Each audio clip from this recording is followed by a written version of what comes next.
This is the first episode in our latest season featuring missing persons across the United States. The views, thoughts, and opinions expressed are solely the interviewee's own.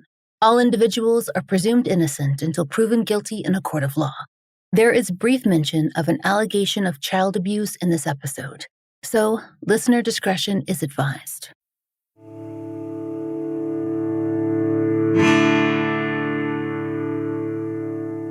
This is The Fall Line. Over the past 2 years, we've continued to connect with grassroots activists and advocates across the United States, but most especially in New Mexico, where we have formed strong bonds with both families and organizers. We were approached by one such group, Aunties for Justice, to cover several cases and connected with the families of the missing. Because of their work, you'll hear coverage of 2 different missing persons this season, along with more case coverage from Montana. To cover today's case, we should start in the city of Rio Rancho. That's where 11-year-old Andrew Oliver Escobar was last seen, back in June of 2023. Though he was living with his father and stepmother in Albuquerque, he'd made the short trip to Rio Rancho to spend the weekend with his mother. It should have been a routine visit. Rio Rancho is in the Albuquerque metro area and close enough that Andrew could travel back and forth easily. On June 25th, Andrew went for one of those short trips, and he hasn't been seen since.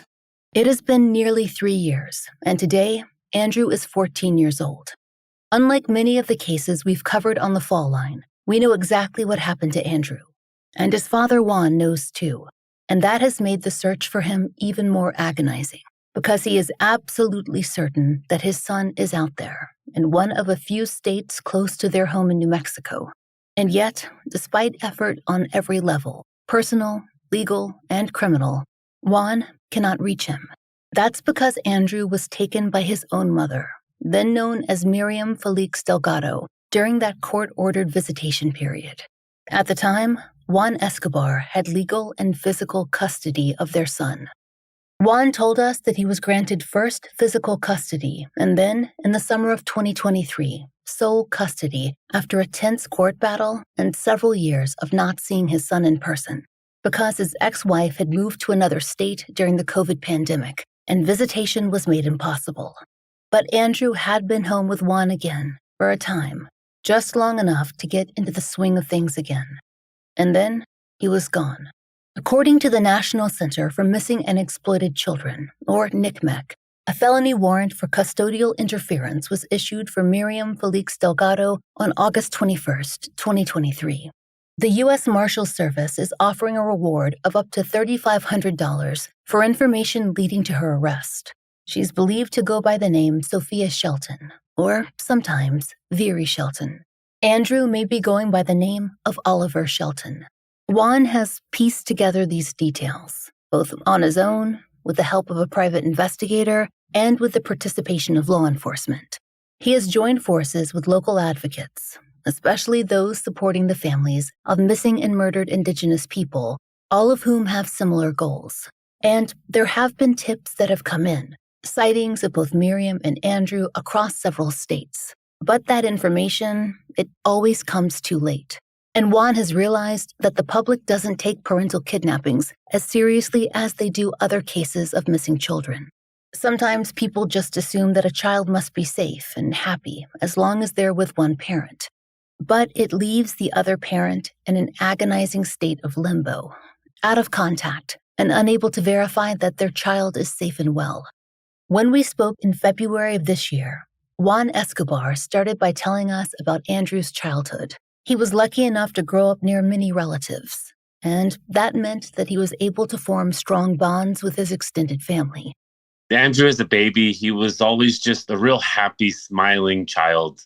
He hit milestones, like exactly when babies are supposed to hit milestones, and that was always such a joy. He was just progressing as such a beautiful little boy. I had him in piano. He did piano for a couple years as a kid between 3 and 5. We would practice sign language together. So he was learning, as a baby, he was learning English, Spanish, and sign language. And we really just loved spending time with him. He loved animals. He still loves animals. So when he was 4 years old, we got a dog named Bea, and he just loved spending all his time with her. Our family would surround him. His grandma would always want to take care of him. He was always eating grandma's food. He loved talking with grandma. Andrew's favorite food from grandma was arroz con leche, which is rice pudding in Spanish. That was his favorite. Other than that, he would love drinking like the fruit drinks, horchata, jugo de melón, jugo de sandía, those kind of Mexican drinks that you find. Those were his favorite drinks to have, and arroz con leche was his favorite. Juan and Miriam Felix Delgado separated when Andrew was still a toddler. At first, custody was easy to manage. In those early years, they worked out an informal arrangement with no lawyers and no court.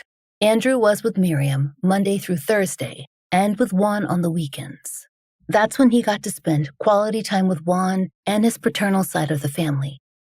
We just shared him, and we had a pretty good routine where she would have him during Monday to Thursday. I would have him Friday, Saturday, and Sunday. So the weekends he always spent with us, and that gave us an opportunity just to go do fun stuff with him. So grandma and grandpa always took advantage of spending time and taking him places. That arrangement worked for several years. Andrew attended Inez Elementary, and the weekends at Juan's became a consistent part of his life. In 2018, Juan remarried. His new wife, Monique, had her own child, who was 8 at that time. Within months, Juan says that the co-parenting dynamic with Miriam changed. And around that same time, Miriam had begun her own relationship. When it really went south is shortly after I remarried. I remarried my current wife in 2018. And within like 5 or 6 months, things really started to change. The custody that we had wasn't good for her. She began to say things like, why don't you just spend time with your own family? You don't need to worry about us anymore. You don't need to worry about Andrew. I'll take care of him. The stuff that I'd never heard of before. And that's about the time, a little bit earlier, when she started dating the New Mexico State police officer that she's currently married to now. For Juan, those statements were shocking. His new family structure, it included Andrew, and his focus was still on raising and caring for his son. And there were no actual signs that Andrew was feeling that way to you. It was coming from her? It was coming from her, yeah. I mean, nothing had really changed between Andrew and I's relationship. We continued just to spend the weekends together. And so to me, nothing was really different. We were still chugging along, playing games together, doing our thing. December of 2018 brought a sudden, dramatic change. Miriam filed a motion accusing a young child in Juan's family of alleged inappropriate contact with Andrew. Based on that accusation, a court order followed. Juan said his family focused on cooperating fully with CYFD, New Mexico's Children, Youth, and Families Department, because they felt confident that the investigation would prove the story was false. And based on what we've been able to discover, that was true. After months of intensive investigation, CYFD eventually found the accusation without merit. That is, unsubstantiated. But Juan had already lost 3 months with his son. Then they'd had a year of supervised visits, 1 hour once a week. He says they both cried at that first session, and the whole process took a long time. When the investigation was coming to a close, the pandemic hit. At that point, Miriam filed to relocate to Colorado for work, and the court granted it, with conditions. Juan and Andrew were to have phone contact. Juan should receive school updates, and Andrew needed ongoing therapy. But instead, Juan lost all contact with Andrew. He began to search for where his son might be. At that point, he didn't have custody, but after the disappearance and the clear record from CYFS, a judge did grant him temporary custody. There was still the issue of finding Andrew, though.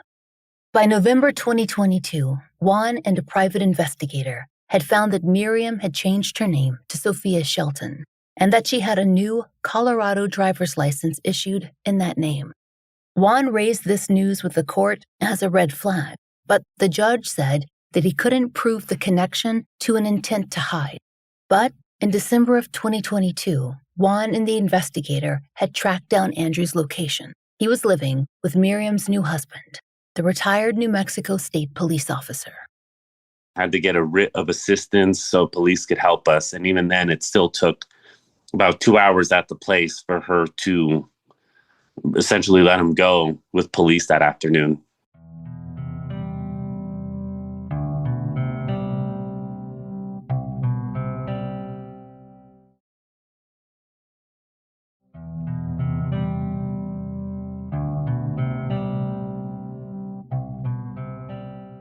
Andrew came home on December 29th, 2022. At that point, almost 11 years old, and having moved through 4 or 5 schools. So I think when I got him back, he was kind of just trying to get accustomed to the new situation again. And luckily, we got back together like as if we didn't even miss a beat.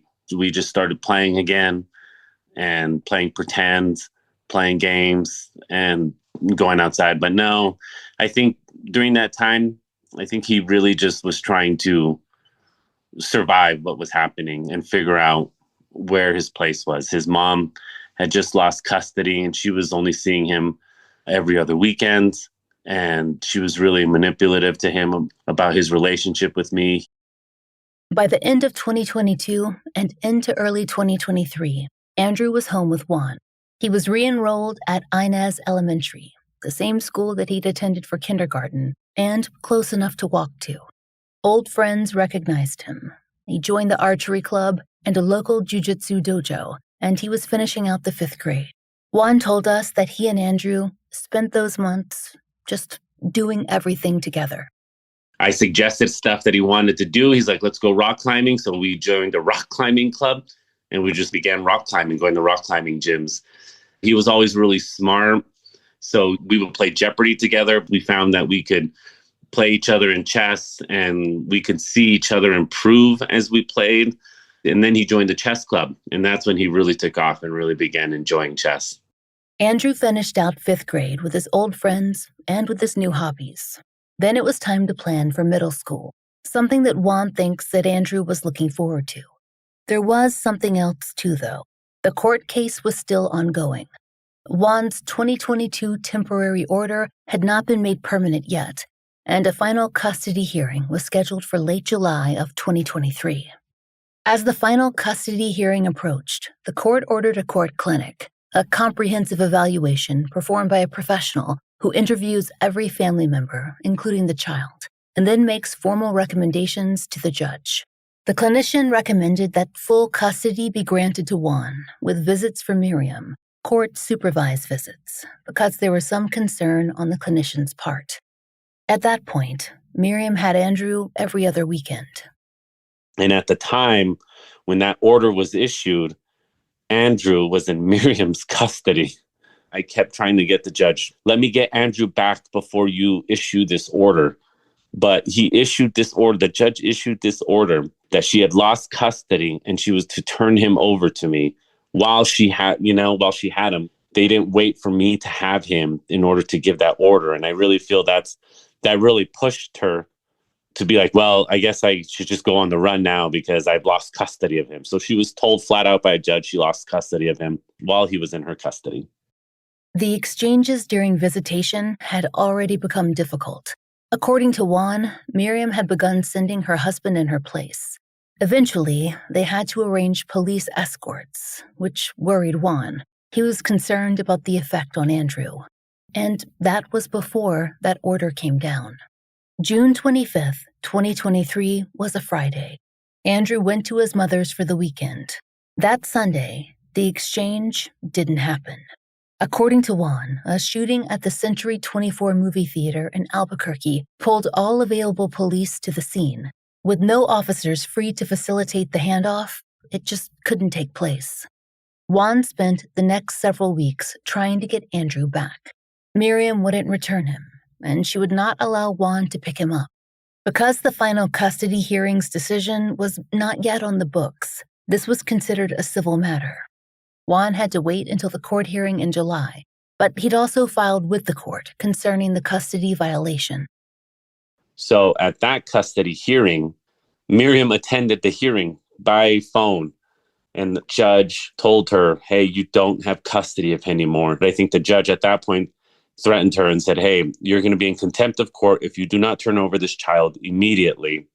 You have lost custody of him. After that, maybe a week later, phone turned off, can't get a hold of her at all. That's when I really became concerned and started filing a motion to list them as a missing person. By the time Miriam's phone went dark following that final July hearing, Andrew had been gone for more than a month. Juan went to the Albuquerque Police Department to report Andrew missing. Actually, he went 3 times, but it wasn't until after that final hearing that he was able to file a report. The reason that initially it gave me was that it was a civil case, that it was a custody, that she was just out of compliance with custody. Even though when they called, they could see that they couldn't reach her. Even though when they tried to reach her husband, I think he had told one police officer once that she had went to Florida. I mean, you begin to question your own reality. You're like, why are they not taking this seriously? I didn't know my rights at the time as a victim, as a person. And it's been a hard lesson for us to learn and go back and see that over the course of those few weeks and months where we were denied being able to list them as a missing person, because that would have changed things. I believe it would have opened up resources. It would have been able to put pressure on her husband to be able to maybe really reveal where she was. And all that delayed, I believe, just bought her time to be able to get rid of her stuff, be able to make final plans, and then get lost with him, essentially. Per NCMEC records, Andrew was entered into the missing child database on August 2nd, 2023, more than 5 weeks after he was last seen. This was not the fault of NCMEC, but rather the procedures in place that must be legally followed to create a listing. A federal warrant for custodial interference was issued on August 21st. In the months that followed, Juan taught himself to do things he'd never imagined needing to know: investigation and research into how to locate an abducted child and who might help him in his quest. He continued to work with a private investigator and eventually attorney Darlene Gomez, who we've interviewed on the show before. But other official help felt slow in coming. I had to work with the district attorney and the prosecutor, and we were blessed to be able to get a custodial interference charge later on, a couple months later, so that I could actually present that to officers now, because it seems like when you present a court order, no one wants to get involved because it's considered a civil matter, not a criminal matter. And so you get less help, even if you have full custody, even if the child is missing. So when we were finally able to get a custodial of interference charge in November of 2023, a detective was assigned, and the detective got the U.S. Marshals involved. I began working with the U.S. Marshals. That in itself was a journey that has been tremendous. Finding out things about the U.S. Marshals has been interesting. This past December, the U.S. Marshal that I was working with, Antonio Gutierrez, he got removed from the case. I've now been given a new deputy U.S. Marshal who's not communicating with us because I have an attorney, Darlene Gomez, who represents me. He's wanting us just to go through counsel to communicate with him. So at this time, I'm merely just providing him tips, evidence, and my attorney, Darlene Gomez, is working to communicate with the U.S. Marshals General Counsel. During his time sending tips to the U.S. Marshal, Juan had begun working with the advocacy group, Aunties for Justice. He says that they pointed out a few red flags in the investigation as it stood then, things that they thought, based on their experience, should have happened.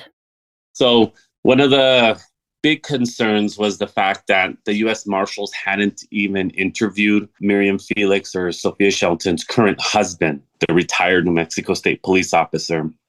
They also hadn't interviewed her other son, who lives here in Albuquerque. That was a big concern as to why they hadn't interviewed them. That's when Juan began taking interstate trips to search on his own. So I had gotten a private investigator that had given me an address that she was living at in 2023. And when I went up there, She had just recently moved out like the month before. So this was in September of 2023. I went up to Colorado because that's where he said she had an address. And I did confirm that she was there. I confirmed with the neighbor that I spoke with that she was there and that she had just moved out the month before. And so I kind of relayed that information to the detective at the time. And then after that, it was kind of just running background check profiles on her family members, on her, if she had, if she at some point got another address. We couldn't find anything. So I hired the private investigator again just to do a background check, a more in-depth background check on her. And he wasn't able to find anything. That's when it became like really, really concerning to me. At that point, the U.S. Marshals came in and began to help. And so I had spoken with her current husband, ex-wife, who gave me a tip that he had a place in Cuesta, New Mexico, worked as a bouncer at a bar, sometimes in Red River, New Mexico. So we went up there to see if people had seen him. We got some information that they had seen them both, but it had been a few months. So I passed that information along to the U.S. Marshals, and just little bits and pieces of information that I would get from people as I was talking to family, finding out stuff about the family. I would pass those along to the U.S. Marshals in the hopes that, with their capabilities, they'd be able to find out more information about what I sent them. So I have gone up to Colorado twice. I went shortly after he was listed as a missing persons by APD. I went up maybe 2 months later after we got an address from the private investigator we hired that she was staying in a place in Longmont. I spent about a week trying to find him up there, trying to make contact with their family. I wasn't able to contact her family. I just shared information about him to law enforcement. Also, really big tips from Farmington, New Mexico, and Aztec, New Mexico.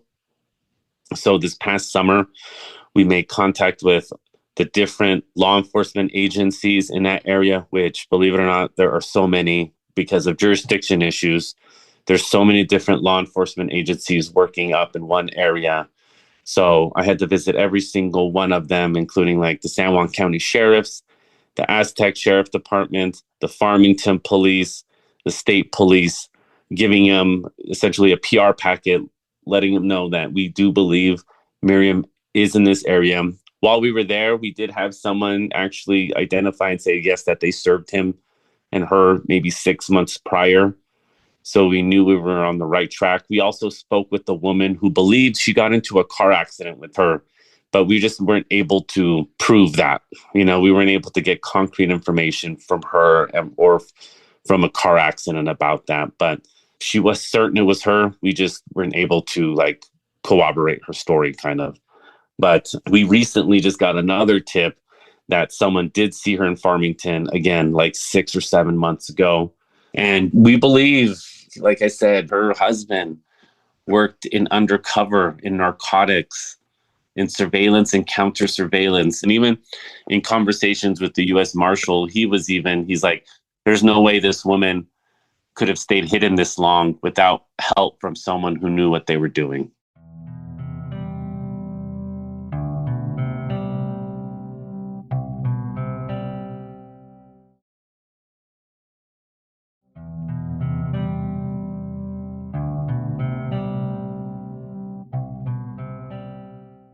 Juan is sure that Miriam has had help, but the issue is tracking down from who and where and when.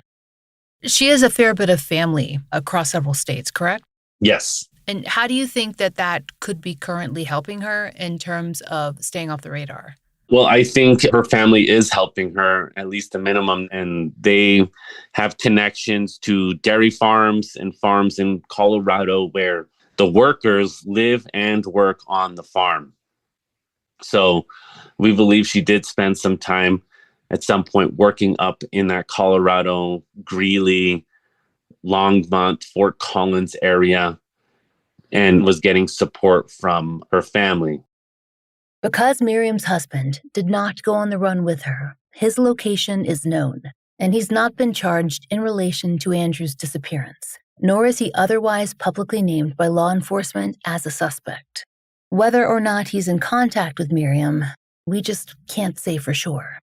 It's been probably one of the hardest journeys I've been on in my whole life, having to search for my son, going from not knowing anything about the justice system, not knowing anything about law enforcement, not having really any interaction with law enforcement previous, not wanting to be out in the public eye, to going and speaking with law enforcement, going through the justice system, having to understand jurisdictions, having to speak with law enforcement, having to learn how to speak with law enforcement in order to get law enforcement to move on the case, to take tips seriously. From there, having to learn myself how to be a private detective, how to be an investigator, having to learn to speak with people.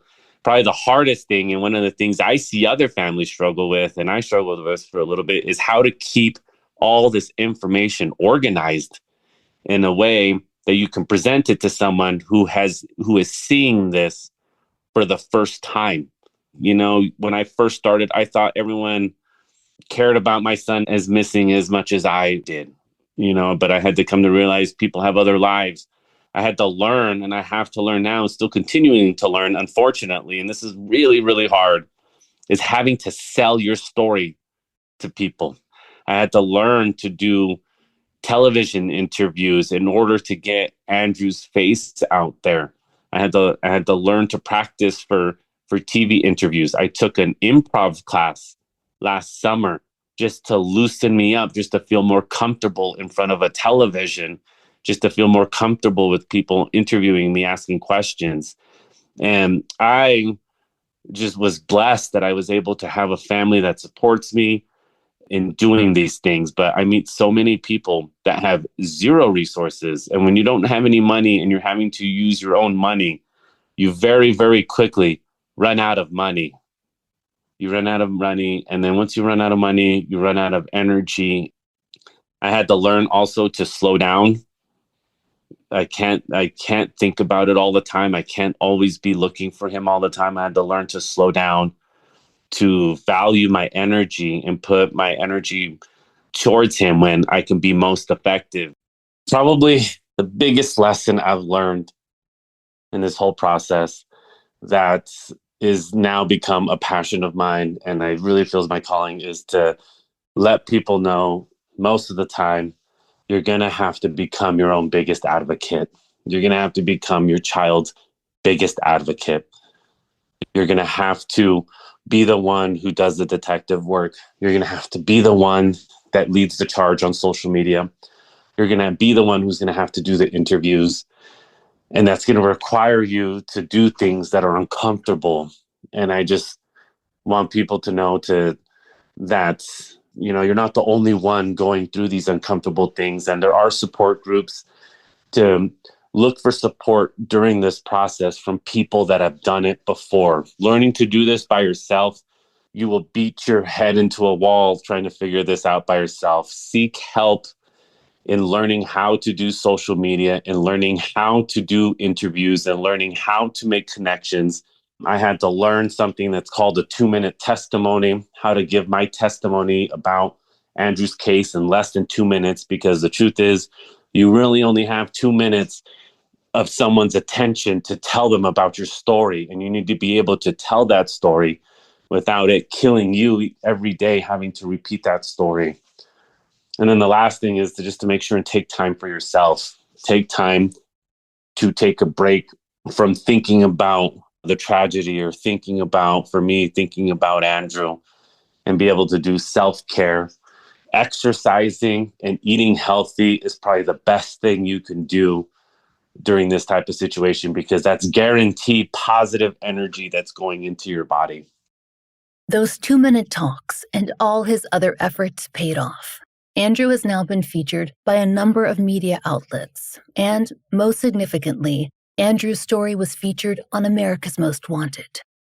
Yeah, I later found out that there was a tip called in to America's Most Wanted because of that airing. The concerning part was later I found out that not a whole lot was done on the tip. I think an officer was sent to speak with the person who called in the tip. They got the information, but I think the officer was never able to get a visual on the person who called in the tip thought was Andrew and his mom. Because we had originally heard that a tip was called in that they recognized Miriam Felix. We later, after some digging and the Freedom of Information Act, found out that this person believed he knew it was Miriam Felix and he knew her and he knew Andrew. Not just that he recognized them, but that he knew who they were. The family has been concentrating on bilingual coverage too.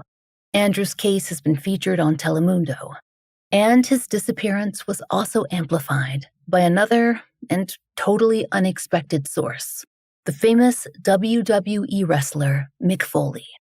Yeah, Mick Foley, what an amazing guy.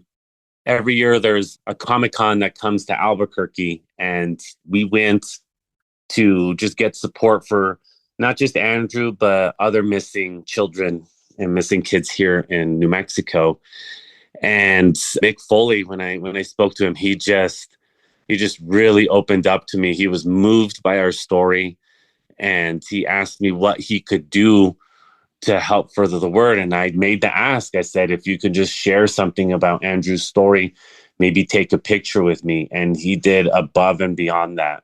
He right away, within an hour, took some pictures with me and posted them on his social media, which started generating thousands and thousands of likes.